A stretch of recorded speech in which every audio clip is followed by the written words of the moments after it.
하나님은 영이시니 예배하는 자가 영과 진리로 예배할지니라. 아멘.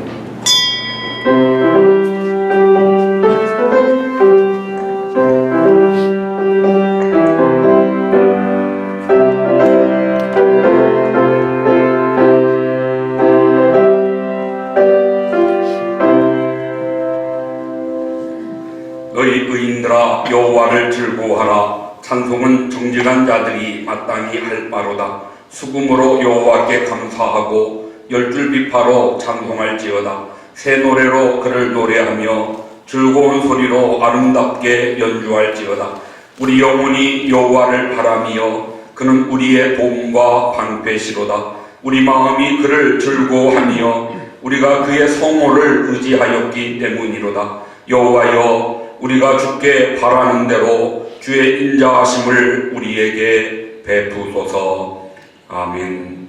거룩하시고 사랑이 많으신 우리 하나님 아버지, 귀하신 인자하심에 감사와 찬양과 영광을 올려드립니다. 한 주간도 주님의 품 안에 우리를 보호하시고 거룩한 날, 복된 날 주님 전에 불러주심에 감사하며 믿음으로 올라 예배하도록 우리를 복주시니 감사합니다. 주 안에서 한 시간 있게 하옵소서. 주님 앞에 우리의 죄와 허물들이 용서받는 시간 되게 하옵소서. 하나님 성령으로 임하시고 우리의 심령을 주장하시고 하나님 앞에 거룩함으로 나아갈 때 경건한 예배를 통하여 놀라운 영광과 귀하신 은혜가 우리 안에 충만케 하여 주시옵소서. 모든 예배 순서 주장하시고 큰 은혜 베풀어 주시옵시며 특별히 영상으로 예배하는 모든 성도들에게도 같은 은혜의 한결같은 사랑과 복이 넘치게 하옵소서. 믿고 감사드리며 존귀하신 예수님의 이름으로 기원하옵나이다.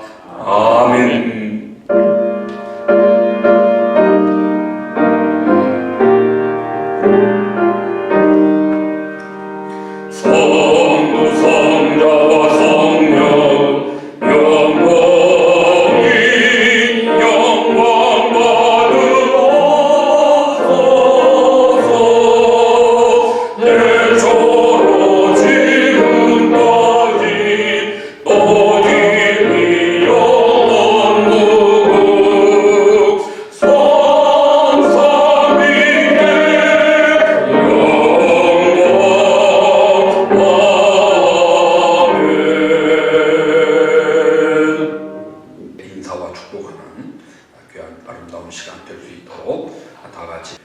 하나님 말씀 마가복음 4장 35절로 41절 말씀을 제가 봉독하겠습니다.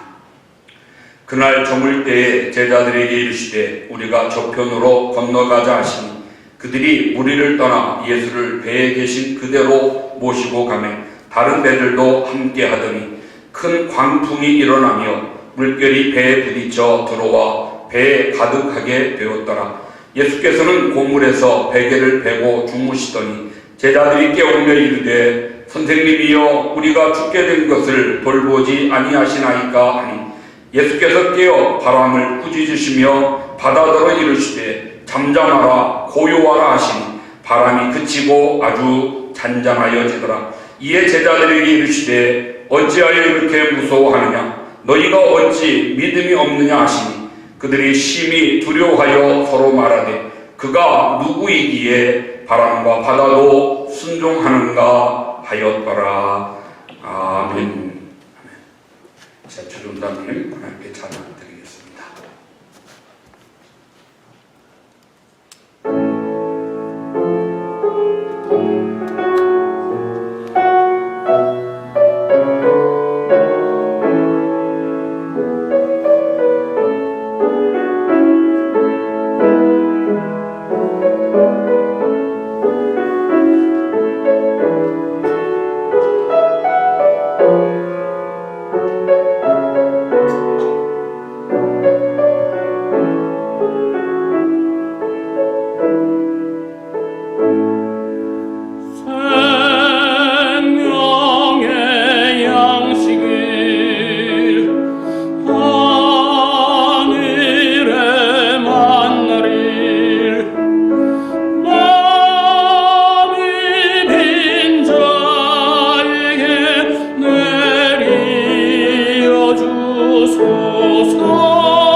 오늘 함께 나눌 말씀의 제목, 그가 누구이신지 알라.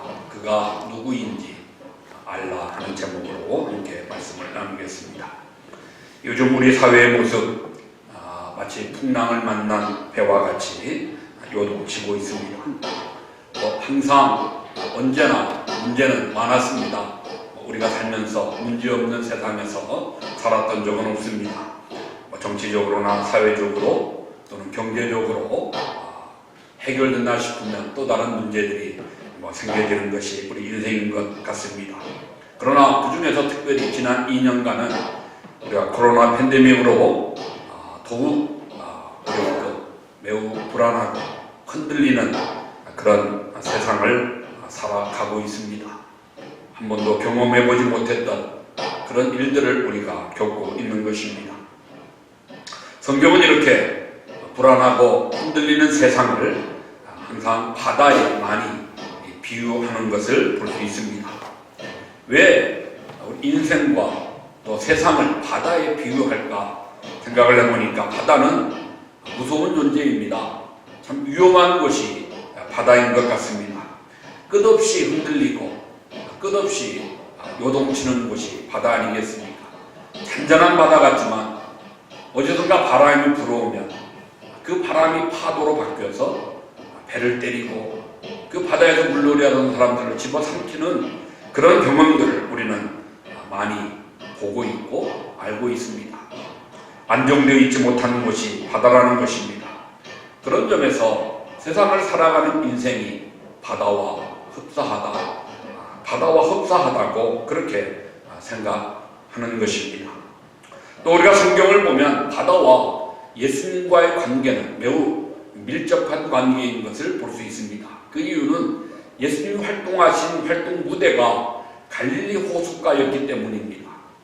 우리가 갈릴리 호수라고 이야기합니다. 그러나 또 어떤 성경 곳에서는 디베라 바다라고도 이야기하고요, 게네사렛 호수라고도 이야기합니다.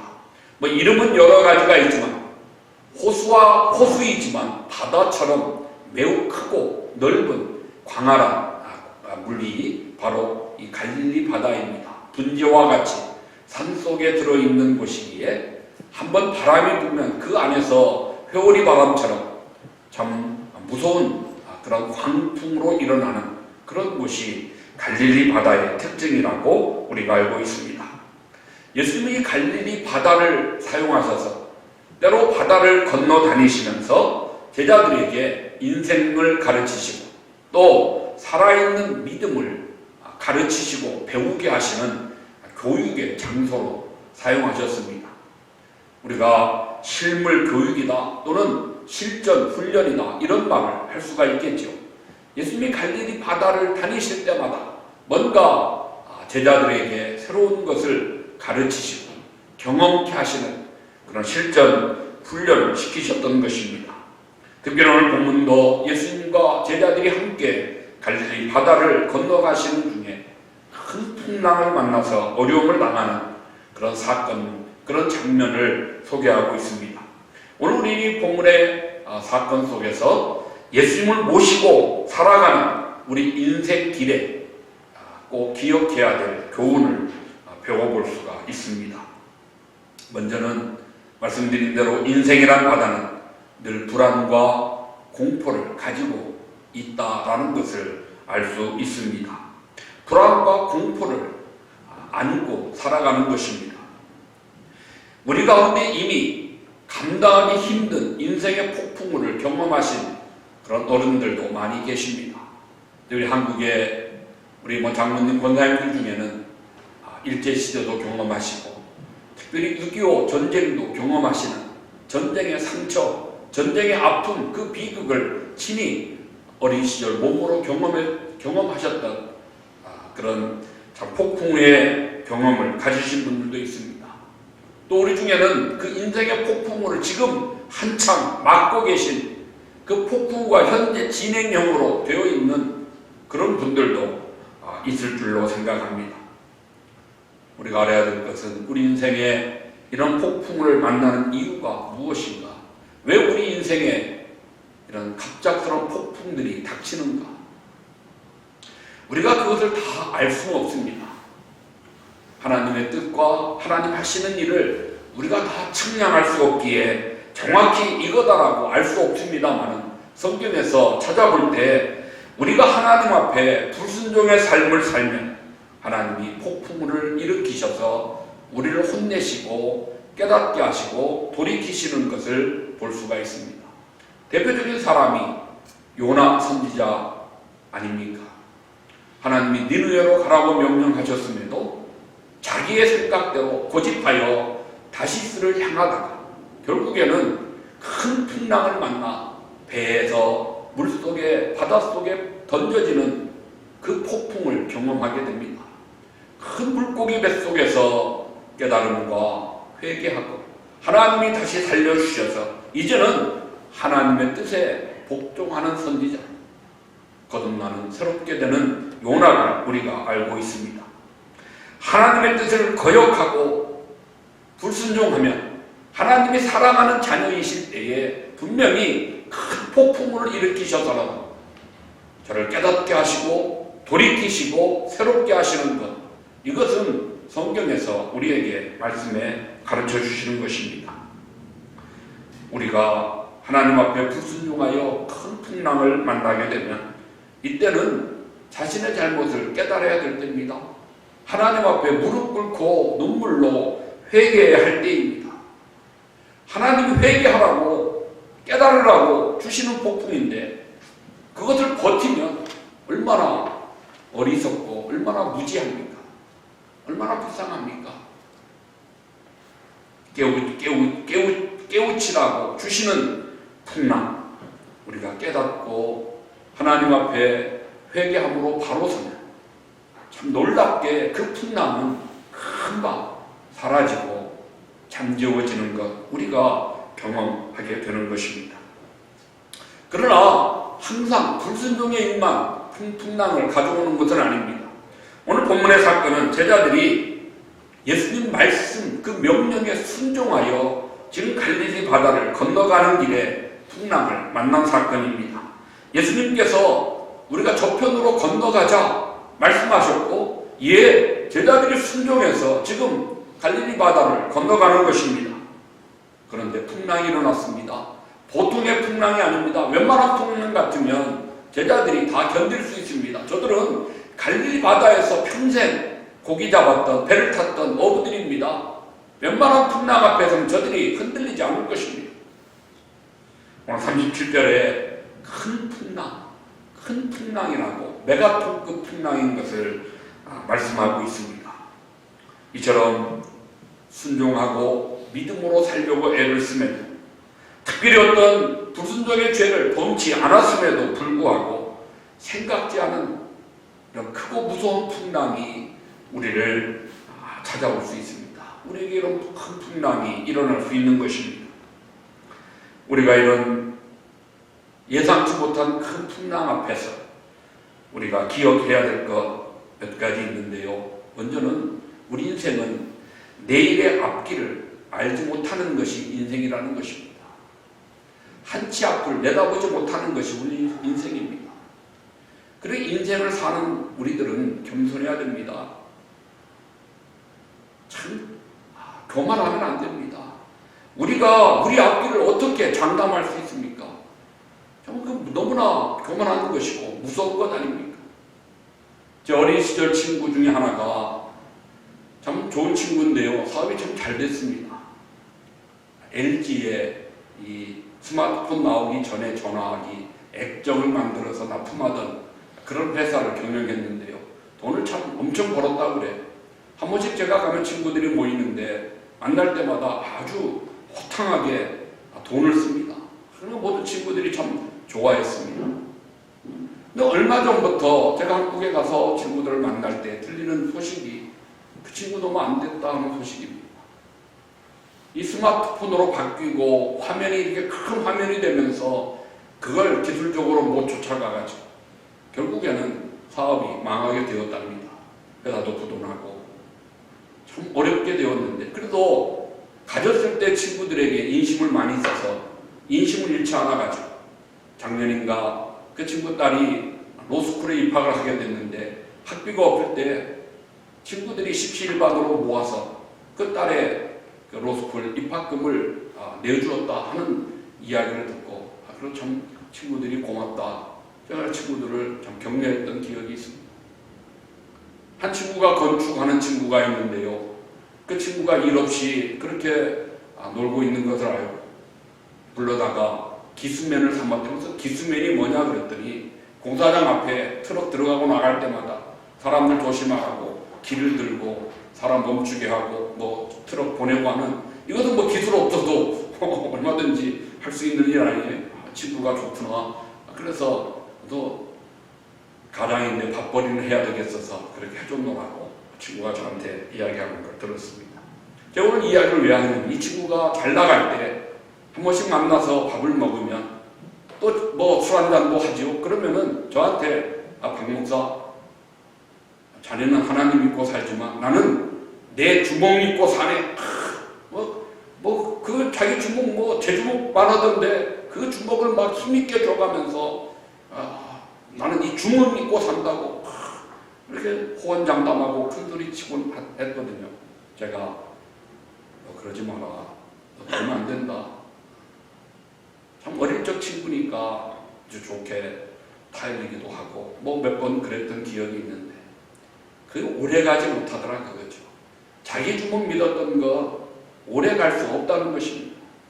우리가 때로 잠깐 잘 나갈 수 있습니다. 교만하면 안 됩니다. 장담할 수 없는 것입니다. 어려울 수 있습니다. 낙심할 필요 없습니다.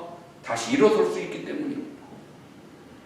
중요한 건 우리 모두 내일의 앞길을, 내 인생의 앞날을 우리 모두가 알 수 없는 것, 이것이 우리 인생입니다. 인생 살다 보니 내가 감당하기 힘든 메가톤급의 풍랑이 내 건강에도 사업에도 가정에도 뭐 이렇게 찾아오더라는 것이죠. 잘 될 때는 겸손함으로 감사하고 어려울 때는 주님 붙들고 의지하며 세임 얻도록 노력하고 이것이 우리 인생인 것 같습니다. 만약 우리가 지금까지 이런 어떤 인생의 풍랑이 내 앞에 없었다면 우리는 하나님의 큰 은혜를 받은 것입니다. 그러기에 더 감사해야 되겠죠. 하나님 더 큰 은혜 앞에 감사하는 우리들을 되어야 하겠습니다. 두 번째로 인생의 풍랑 앞에서 우리 믿는 자와 믿지 않는 자는 분명히 구별되어야 한다는 것입니다. 믿는 자와 믿지 않는 자가 구별될 때가 언젠가 풍랑 앞에서입니다. 믿음의 존재의 유무가 풍랑 앞에서 나뉘어지는 것입니다. 어떻게 나뉘어질까요? 믿음의 성도는 요동치는 세상 속에서 그런 인생 속에서 흔들림 없이 주님과 함께 평정과 평안을 누리는 삶, 이것이 믿음 있는 자의 성도의 살아가는 모습입니다. 오늘 갈릴리 바다에 메가톤급 풍랑이 일었지만 제자들은 불안하고 두려워했지만 예수님 배 고물에서 아주 편히 깊은 잠에 들어있지 않습니까? 시편 127, 102절에 여호와께서 그 사랑하시는 자에게는 잠을 주시는 정말 하나님의 사랑 속에 깊은 잠에 빠져있는 우리 주님, 하나님을 의뢰하고 하나님을 믿고 의지할 때 그 마음의 풍랑이는 속에서도 평강을 누리고 깊은 잠에 빠져있는 주님이 우리에게 말씀하시는 메시지가 있습니다. 두려워하지 말라. 풍랑 가운데서도 참으로 평안히 자는 나를 바라보고 이 나를 의지하고 그리고 나를 따라오라고 주님이 제자들과 우리들에게 말씀하고 계시는 것입니다. 또 하나 인생의 풍랑 속에서 우리가 알아야 될 교훈이 있다면 왜 이런 풍랑이 우리 인생에 찾아올까? 그것은요, 더 철저히 주님만을 신뢰하도록 훈련하시는 것임을 알아야 될 것입니다. 더 주님만을 신뢰하도록 우리를 훈련시키시는 것입니다. 풍랑 속에 잠자는 예수님을 제자들이 깨웁니다. 선생님이여, 우리가 죽게 된 것을 돌아보지 아니하시나이까? 이렇게 이 어려운 상황에 잠만 주무시고 계실 수 있습니까? 라고 예수님에게 따지듯이 물었습니다. 우리 주님, 제자들이 당하는, 우리들이 당하는 어려움을 그냥 수수방관하시는 그런 분은 결코 아니십니다. 풍랑 속에서 우리를 도우시고 함께 하시는 주님 되심을, 그 주님이 누구인가를 알게 하시고자, 그리고 그 주님이 어떤 분인가를 체험케 하시고자, 마치 방관하듯이 예수님은 깊은 잠에 드셨던 것으로 생각할 수 있습니다. 제자들이 소리질러 예수님을 깨웠습니다. 왜 나를 깨우냐고, 왜 나를 귀찮게 하느냐고. 그렇게 예수님은 반응하지 않으셨습니다. 오히려 즉시 바람과 바다를 꾸짖어 명령하셔서, 그래서 잔잔함과 고요함으로 제자들에게 평안을 주셨습니다. 여러분, 우리들이 알아야 될 것이, 예수님과 함께하면 어떤 풍랑이 와도 망하지 않는다는 것입니다. 어떤 풍랑이 닥쳐도 망하지 않는 것, 그것이 바로 예수님과 함께하는 인생입니다. 합력하여 선을 반드시 이루신다는 것입니다. 말씀 한마디로 바다의 풍랑을 잠재우시는 능력의 주님을 모시고 살아가는 사람들이 저와 여러분 성도입니다. 하나님의 백성이요 자녀들입니다. 그러므로 오늘 우리들이 분명히 깨달아야 되는 것은, 오늘 우리와 함께 하시는 주님이 누구신지, 그가 누구이신지를 좀 더 분명하게 알고, 그래서 그분을 믿고 의지하는 믿음이 절대적이라고 하는 것을 다시 한번 명심해야 될 것입니다. 오늘 제자들이 이것이 부족했습니다. 믿음이 적었습니다. 그래서 주님으로부터 책망을 받는 것입니다. 어찌하여 이렇게 무서워하느냐, 너희가 어찌하여 이렇게 믿음이 없느냐라고 주님이 저들을 책망하십니다. 임마누엘의 믿음이 있으면 어떤 풍랑에서라도 우리는 평안함을 가질 수가 있기에, 오늘 우리들이 이런 풍랑, 인생의 풍랑의 그 중심에 우리가 혹시 있다 할지라도 두려움 대신 주님을 더 바르게 알아가는 믿음의 계기, 정말 그 주님을 한 번 더 우리의 삶 속에서 체험하는 그런 축복의 기회가 되기를 간절히 소원해 봅니다. 그래서 저는 오늘 이 사건에서 예수님이 누구신지 우리에게 알려주는 것 같이 우리가 생각할 텐데요. 이것을 우리가 알아야 되고 또 알 수 있습니다. 말씀에서 가르치신 예수님이 누구십니까? 첫째로는 친구의 예수님, 친구로서의 예수님을 우리에게 알려주십니다. 오늘 예수님이 배 안에서 주무셨다. 이것은 예수님이 휴식을 필요로 하는 분이라는 것을 말씀하죠. 휴식을 필요로 한다는 것은 피곤함을 아신다는 것입니다. 피곤을 느끼신다는 겁니다. 예수님도 우리와 같은 육신을 가지신 분이라고 하는 것을 분명하게 증거하는 말씀입니다. 고물에서 베개를 베고 주무셨다. 고물은 배 뒤편이거든요. 그 배 뒤편에서 뭔가 빌 것 하나 가지고 그걸 베개 삼아 누워 주무셨겠죠. 얼마나 서민적입니까? 무슨 오늘같이 호화 요트나 뭐 크루즈하는 큰 어떤 그런 배가 아니고, 정말 고기 잡는 그 작은 배의 고물에 뭔가 굴러다니는 것, 동그란 거 하나 베개 삼아 누워 계시는 우리 주님, 얼마나 서민적인가 알 수 있습니다. 이런 예수님의 모습은 우리에게 매우 친근한 친근감을 주는 것입니다. 아, 우리와 똑같구나. 우리도 피곤하면 뭐 어디에 서고 배 고물에 서고 뭐 하나 적당한 거 있으면 베개하고 누워 잘 텐데, 예수님도 우리와 같구나. 우리처럼 추위와 더위를, 때로 우리처럼 주림과 갈증을, 피곤과 휴식이, 정말 우리와 같은 인생, 우리들의, 그러기에 우리들의 사정을 너무나 잘 아시는 주님 되심을 우리에게 보여주는 것입니다. 너무나 지존하시고 너무나 존엄하셔서 감히 접근할 수 없는 그런 거리감을 느끼는 예수님이 아니시라는 겁니다. 언제나 우리가 가까이 갈 수 있는, 또 우리를 언제나 가까이 하시는, 정말 친근감 있는 친구와 같은 분, 그분이 바로 오늘 본문이 우리에게 보여주시는 예수님의 참 모습입니다. 오늘 이 모습 그대로 예수님은 어부들, 병자들, 고아와 과부들, 가난한 사람들, 배우지 못한 사람들, 어린이들, 죄인들 할 것 없이 누구에게나 가까이 가시고 친구 삼으시고 저들과 함께 희노애락을 누리시면서 때로 위로하시고 격려하시고 공급해 주시고 사랑으로 인자함으로 저들을 품어주셨던 것 우리가 알고 있습니다.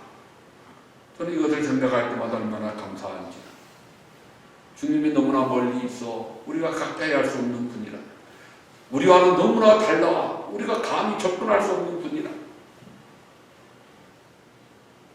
우리는 그 주님을 그냥 경외하고 두렵고 떨림으로만 바라볼 수 있지 어떻게 함께 할 수 있겠습니까? 그러나 주님은 그렇지 않습니다. 우리 함께 하시는 주님, 친구 되시는 주님이심을 말씀이 우리에게 보여주고 있습니다. 두 번째는 스승으로서의 예수님을 우리에게 말씀하십니다. 선생으로서의 예수님입니다. 배 고물에서 베개 베고 죽으시는 예수님이 우리에게 보여주는 것은 신뢰함, 평안함입니다. 먼저 제자들을 믿었습니다. 어부들이 그들을 신임하셨습니다. 그렇기에 그 어려운 위험한 바다 갈릴리를 건너가심에도 조금 바람이 일고 그랬겠죠. 그래도 안심하시고 죽으실 수 있었던 것입니다. 나아가 예수님은 하나님을 전적으로 신뢰하셨습니다.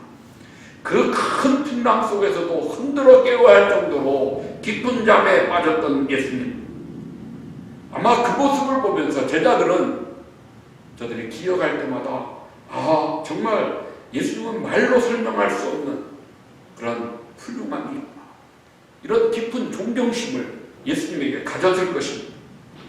우리는 평생을 바다에서 뼈가 굵은 사람임에도 불구하고 그렇게 불안하고 난리쳤는데 어떻게 그렇게 깊은 잠을 잘 수 있냐?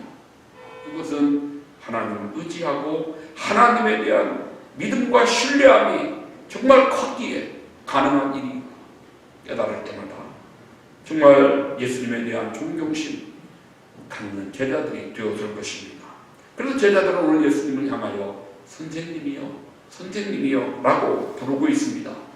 그렇습니다. 우리 예수님은 정말 위대하신 선생님이십니다.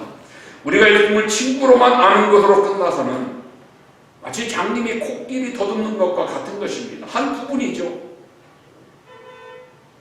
한 부분만 봤는데 눈 뜨고 보니까 코끼리가 덩치가 큰 그런 존재 아닙니까? 예수님은 그 안에 스승으로의 모습을 가지고 있습니다. 무한한 친근감을 주는 친구이면서 동시에 무한한 존경심을 갖게 하시는 스승 되시는 분이 예수님이십니다. 친구끼리는 가까이 사귀면 되지만 스승에게는 우리가 배워야 됩니다. 스승에게는 본받아야 됩니다. 스승에게는 따라가야 되는 것입니다. 그러므로 이제 우리가 주님을 우리들의 친구로 늘 가까이 하면서 동시에 그분을 우리들의 스승으로 존경하고 배우고 본받고 따라가는 그런 참된 제자가 되어야 할 것입니다. 마지막입니다. 오늘 본문에서 예수님은 누구신지를 우리에게 가르쳐 주는데 그분은 하나님, 신으로서의 예수님의 모습을 분명하게 가르쳐 줍니다. 풍랑 중에 잠자다가 제자들이 흔들어 깨웠을 때 일어나 바람과 바다를 향하여 잔잔하라, 고요하라 명령하셨습니다. 바람을 꾸짖었습니다. 여러분, 제자들을 꾸짖고 제자들에게 명령하시는 건 가능한 일이지만 바람을 향해서 꾸짖고 바다를 향하여 명령한다? 이건 잘못 보면 이상한 사람 아닙니까? 정상이 아닌 것으로 볼 수 있는 것 아닙니까?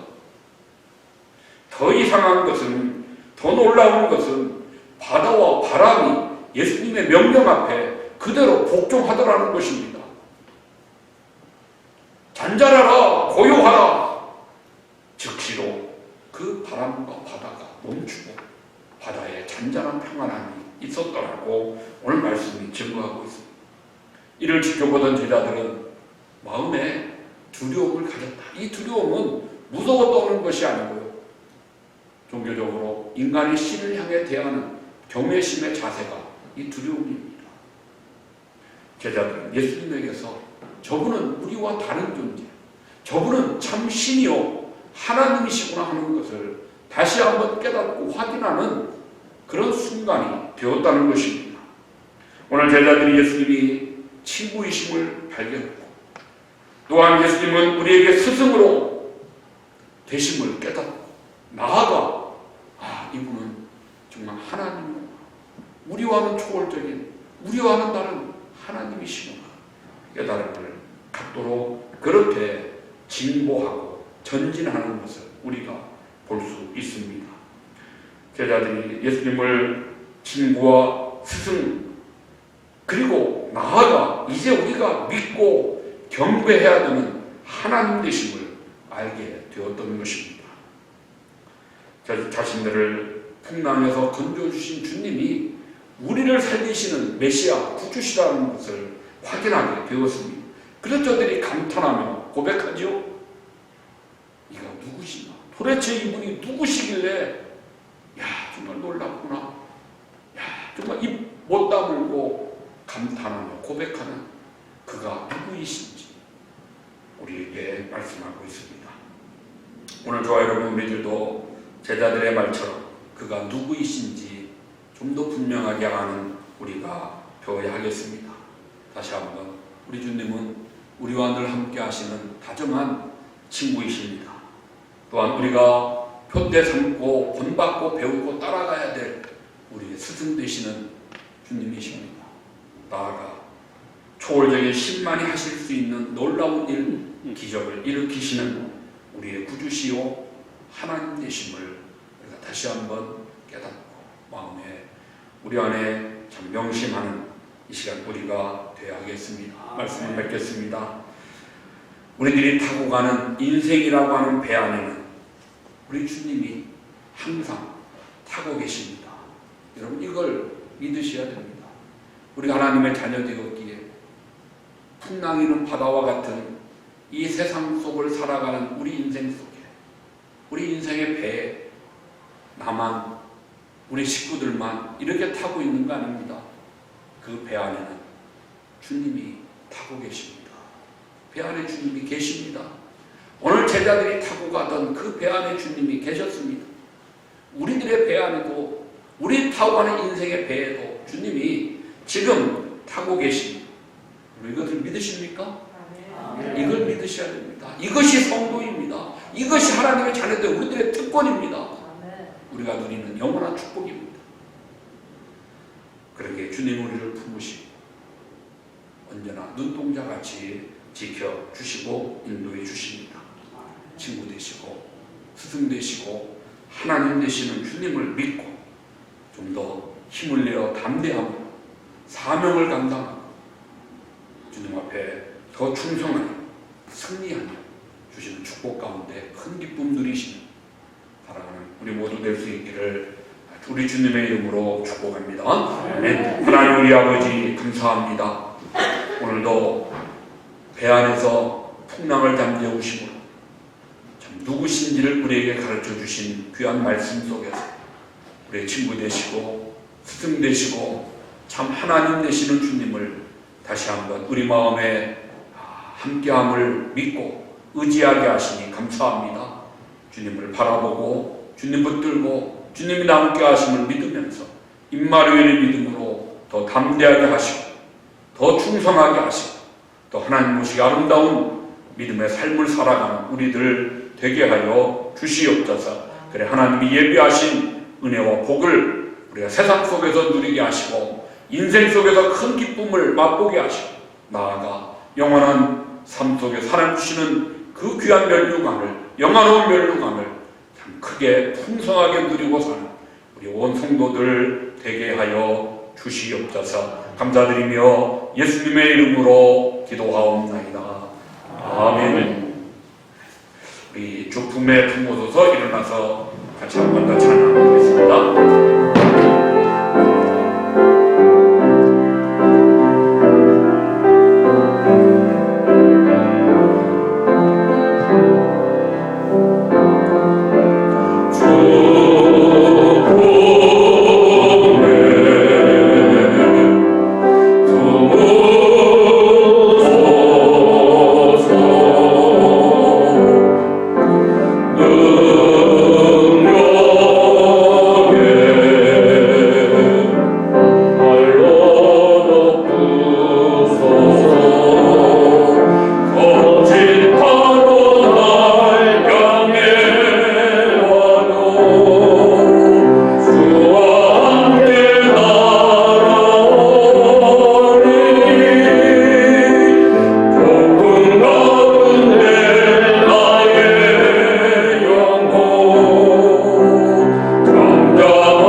이제는 우리 구주 예수 그리스도의 은혜와 하나님 아버지의 무한하신 사랑하심과 성령님의 감동하시며 위로하시며 축복하시는 귀한 은총이 이 시간도 함께 예배하며 주신 말씀 마음에 품고 주님 품 안에서 풍랑 가운데라도 주와 함께 날아오르는 믿음으로 승리하기를 소원하며 다짐하는 사랑하는 모든 성도들 심령 위에 가정 위에 자녀들 위에 성업 위에 기도하는 모든 제목들 위에 몸된 교회 위에 이제로 영원토록 함께 있을지어다.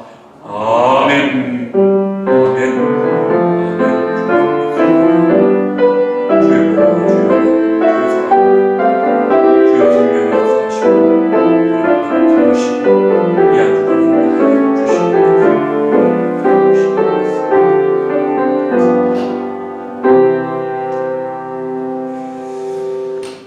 할렐루야. 감사합니다. 예배를 마쳤습니다.